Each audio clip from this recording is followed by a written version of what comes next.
আপনি আপনার পরিবারকে ধ্বংসের কারণ। আল্লাহ বলেছে না যে কিছু ব্যক্তিরা আছে যারা নিজেকে এবং নিজের পরিবারকে ধ্বংসের দিকে ঠেলে দিচ্ছে, আপনারা হইলেন তারা। হুজুরের বেশ ধরেও আপনি জানেন যে এই সময়গুলোতে পার্কে বিচের মধ্যে বেহায়াপনার ছড়াছড়ি হবে, আপনি পর্দাশীল, কিন্তু আরেকজন তো পর্দার সাথে যায়নি, তার আপনার ছেলে তো তাদের নজরে দেখবে, আপনার মেয়েগুলোকে তো তাদের নজরে দেখবে যে তাদের লাইফ স্টাইল কেমন, তারা কিভাবে চলাফেরা করে। এগুলো থেকে আপনার দিন কি শিখবেন? পার্কের মধ্যে ধাক্কাধাক্কি করে ঢোকা, ট্রেনে ওঠা আর লঞ্চে ডুবা, তারপরে আপনি আবার সুন্দর স্ট্যাটাস দিচ্ছেন যারা পানিতে ডুবে মরে গেছে তারা শহীদ। ধর্মটাকে একবারে খুব সহজ করে ফেলেছে। নিঃসন্দেহে যারা কোনো মুসলিম যদি বিপর্যয়ের সাথে মরে যায়, চাপা পড়ে পানিতে ডুবে আগুন লেগে, হাদিসে তাদেরকে সেই সম্মান দেওয়া হয়েছে, তবে শর্ত হলো তাকে মুসলিম হতে হবে, শর্ত হলো তাকে নামাজি হতে হবে, কারণ বেনামাজি মুসলমানের কাতারে পড়ে না। এই জন্য যাকে তাকে আপনি শহীদের ট্যাগ লাগায়েন না। আল্লাহ সুবহানাহু ওয়া তাআলা আমাদেরকে বোঝার তৌফিক দান করুন। তো আল্লাহ সুবহানাহু ওয়া তাআলা আমাদেরকে তার বান্দা করেছেন মরার আগ পর্যন্ত, যেটার জন্যই আল্লাহ আমাদেরকে সৃষ্টি করেছেন। এবং আল্লাহ আমাদেরকে বলেছেন ওয়াবুদু রাব্বাকা হাত্তা ইয়াতিয়াকাল ইয়াকিন, তোমরা মৃত্যু আসা আগ মুহূর্ত পর্যন্ত তোমরা আল্লাহর ইবাদতেই লিপ্ত থাকো, যেটা আপনি সূরা হিজর 15 নম্বর সূরা 99 নম্বর আয়াতে পেয়ে যাবেন। এজন্য আমরা শুধু রমজান মাসের বান্দা না, আমরা মরার আগ পর্যন্ত আল্লাহ সুবহানাহু ওয়া তাআলার বান্দা। যেই কাজগুলো আমরা রমজান মাসে করেছি, এমনভাবেই আমাদেরকে সৎ কাজগুলো প্রতিনিয়ত কন্টিনিউ করার চেষ্টা করতে হবে। আল্লাহ তুমি আমাদেরকে তৌফিক দান করো।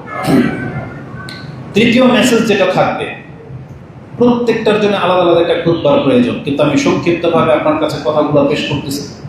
তৃতীয় মেসেজ যেটা থাকবে সেটা এই দুইটা পয়েন্ট থেকেও আরো বেশি গুরুত্বপূর্ণ। সেটা হচ্ছে আমরা যারা সালাত আদায় করি, আমরা যারা হালাল খাচ্ছি, যারা দাঁড়িয়ে রেখেছেন, যারা টাকনার উপরে প্যান্ট, যারা মোটামুটি ইসলাম পালন করে চলার চেষ্টা করতেছেন, যারা দান সাদকা করেছেন, যারা সিয়াম রেখেছেন, কিয়াম করেছেন, কোরআন করেছেন, এই ইবাদতগুলো যদি কবুল না হয়, কখনো ভেবেছেন তাহলে এই প্রচেষ্টা, এই ত্যাগ, এটা কি ফলে দিবে? কোনো ফল দিবে না। ওই বেনামাজের মতোই আমাদের হুকুম হয়ে যাবে যদি ইবাদত কবুল না হয়। আর ইবাদত কবুল না হওয়ার পেছনে আমরাই দায়ী, এটা আল্লাহ না। আল্লাহ এমন না যে যার তারটা কবুল করে যার তারটা করবে না, আমাদের চেহারা দেখে পছন্দ হয়নি আল্লাহ ফিরিয়ে দিল, এমন না। ইবাদত যাদেরটা কবুল হবে এটার পেছনেও কারণ আছে। যদি কারো ইবাদত কবুল না হয় তাহলে এর পেছনেও কারণ আছে, আর ওই কারণগুলোর দায়ীকে আমি আর আপনি। ধরে নেন সালাত যদি কবুল না হয়, কি কি কারণে কবুল হতে পারে না? যেমন একজন ব্যক্তি সালাত আদায় করেছে, ওয়াক্ত মোতাবেক করে নাই, তাহলে তার সালাত কবুল হবে? হবে না। একজন ব্যক্তি সালাত আদায় করেছে ওযুবিহীন, তার ওযুই হয় নাই, কোনি ভিজা ছিল, পায়ের গোড়ালি ঠিক মতো ভিজে নাই, তাহলে তার নামাজ হবে? তার নামাজ হবে না।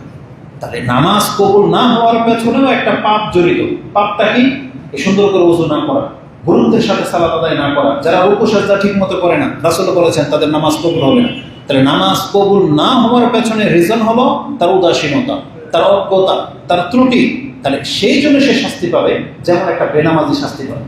তাহলে সিয়াম না রেখেও পাপী, সিয়াম রেখেও পাপী যদি তারটা কবুল না হয়। এই জন্য কবুল হওয়ার ব্যাপারটা কিন্তু খুবই সেন্সিটিভ। আর কবুল যাদেরটা হয়ে যাবে তারা সরাসরি আল্লাহর কাছ থেকে জান্নাত পেয়ে যাবে, বিষয়টা খুবই সেন্সিটিভ। এই জন্য কবুল হওয়ার ব্যাপারটাকে আমাদেরকে গুরুত্বের সাথে নিতে হবে।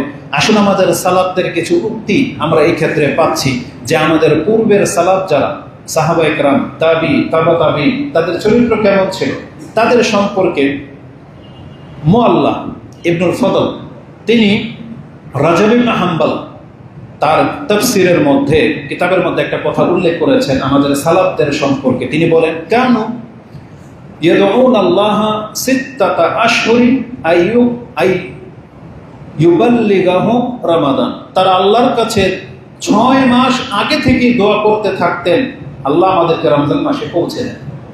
আর যখন তারা রমজান মাস অতিবাহিত করতেন, তারপরে তাদের চরিত্র ছিল সুম্মা ইয়াদউনাহু, তারা আল্লাহর কাছে দোয়া করতে থাকতেন সিত্তাতা আশহুরিন, বাকি 6 মাস কি বিষয়ে? আইয়াতাকাব্বালাহু মিনহুম, আল্লাহ যেন তাদের ইবাদতগুলো কবুল করে। তার মানে সবচেয়ে বেশি মেহনত তারা রমজান মাসে করতেন, এই রমজান মাসের ইবাদতগুলো যেন আল্লাহ কবুল করেন, এই দোয়া তারা 6 মাস লেগে যেত আল্লাহর কাছে প্রতিনিয়তই বলতেন আল্লাহুম্মা তাকাব্বাল মিন্না সিয়ামানা ওয়া কিয়ামানা ওয়া রুকুআনা ওয়া সুজুদানা, বলতেই থাকতেন। তার মানে আমাদের সালাফদের চরিত্র ছিল এটা। অথচ আমরা হয়তো রমজান মাস পার হয়েছে, মাত্র এক সপ্তাহ হয়েছে, আমরা হয়তো একবার আল্লাহর কাছে বলি নাই যে আল্লাহ তুমি আমার ইবাদতগুলো কবুল করো।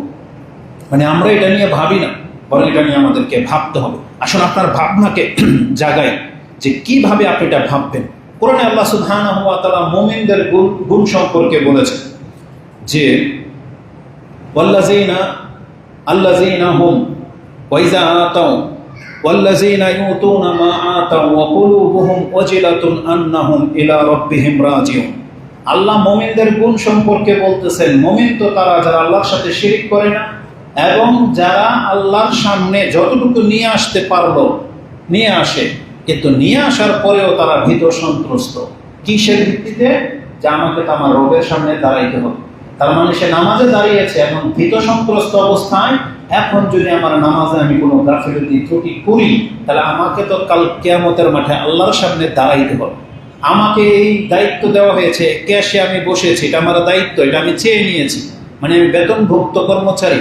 এখন আমি যদি এটা পুরা না করি, তাহলে আমাকে তো আমার রবের সামনে দাঁড়াইতে হবে। তাহলে সে তার দায়িত্ব পালন করবে এবং ভয় পাচ্ছে যে আল্লাহর সামনে তাকে দাঁড়াইতে হবে। একজন ব্যক্তি কর্তা হয়েছেন, বিয়ে করেছেন, আপনার সংসারের দায়িত্ব, স্ত্রীদের হক, সন্তানদের হক আপনার কাঁধে। সেই ক্ষেত্রে আপনার নিয়তে যদি কোনো খারাপই থাকে, 2, 4, 6 মাস পরে আপনি তালাক দিয়ে দিবেন, যা খুশি তা, পছন্দ হলো না, এমনভাবে প্রহার করেন কিছু থেকে কিছু হলেই, যাতে সে আপনার কাছে টিকতে না পারে। তাহলে আপনাকে তো ভয় করা উচিত যে আল্লাহর সামনে আপনাকে দাঁড়াবে। আবার অনেক মহিলা বিয়ে বসে পয়সাওয়ালাদেরকে দেখে, বয়স্ক বা এমন ব্যক্তিদেরকে দেখে যে কদিন পরে মরে যাবে, বা কোনো একটা গ্যাঞ্জাম লাগিয়ে দিয়ে বড় অঙ্কের মোহরণা নিয়ে সে ডিভোর্স নিয়ে নিবে, আরেক জায়গায় বিয়ে বসবে। এরকমের ধান্দায় লিপ্ত বহু নারী। আপনি জানেন এটা কত বড় চক্র, নিঃস্ব করে ছেড়ে দেবেন। তাহলে এরা কি মনে করে কিয়ামতের মাঠে আল্লাহর সামনে তাদেরকে দাঁড়াইতে হবে না? দাঁড়াইতে হবে।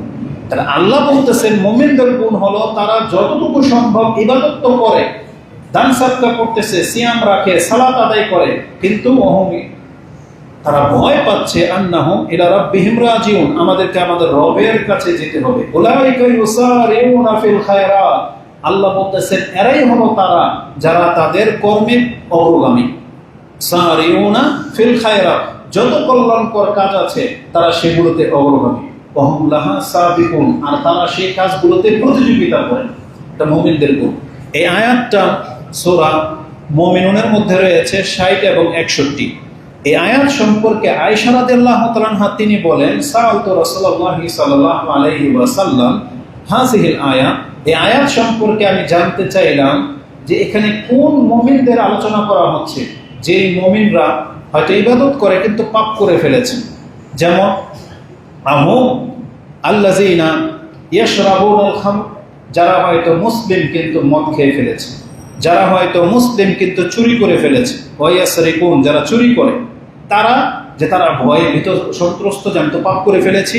সুবহানাল্লাহ, রাসূল বলতেছেন লা ইয়া বিনতাস সিদ্দিক, এখানে পাপী মুসলিমদের উদাহরণ দেওয়া হয় নাই, বরং এরা তো ওই সমস্ত ব্যক্তি, ওয়ালাকিন্নাহুম আল্লাযীনা ইয়াসুমুনা ওয়া ইউসাল্লুনা ওয়া ইয়াতাসাদ্দাকুন, তারা তো নামাজি ব্যক্তি, তারা সিয়াম রাখে, তারা দান সাদকা করে, কিন্তু তাদের অন্তরের অবস্থা হচ্ছে ওহুম ইয়াখাফুনা আল্লাহ তুকবালা মিনহুম, যে তাদের এই ইবাদত কি আল্লাহর কাছে কবুলযোগ্য হচ্ছে কিনা, এই ভয়ে তারা ভীত। এদের সম্পর্কে আলোচনা করা হচ্ছে। তারা তো পাপে জড়াই না, বরং তাদের ইবাদতগুলো কি সুন্দরভাবে হতে পারবো কিনা, তারা এই ভয়ে ভীত। তাদের আলোচনা এখানে করা হচ্ছে। সুবহানাল্লাহ। ইমাম তিরমিজি হাদিস কোট করেছেন, যেটা আপনি 3175 এবং ইবনে মাজাতে 4198-তে রয়েছে। মিশকাতেও আপনি হাদিসটি 53-50-এ পেয়ে যাবেন। আমাদের চরিত্র কি জানেন? আমরা যেমনি সালাম ফিরবে দ্রুত বের হয়ে যাওয়ার চেষ্টা করি। আমরা মনে করি অন্যদের চাইতে তো আমরা ভালো, কেউ তো নামাজই পড়ে না, আর আমি তো আলহামদুলিল্লাহ নামাজ পড়লাম, আমি তো এই। কিন্তু আপনি ভুলে গেছেন যে না, আমাদেরকে উচিত ইবাদত কবুল হচ্ছে কি হচ্ছে না এটা নিয়ে একটু চিন্তা করা।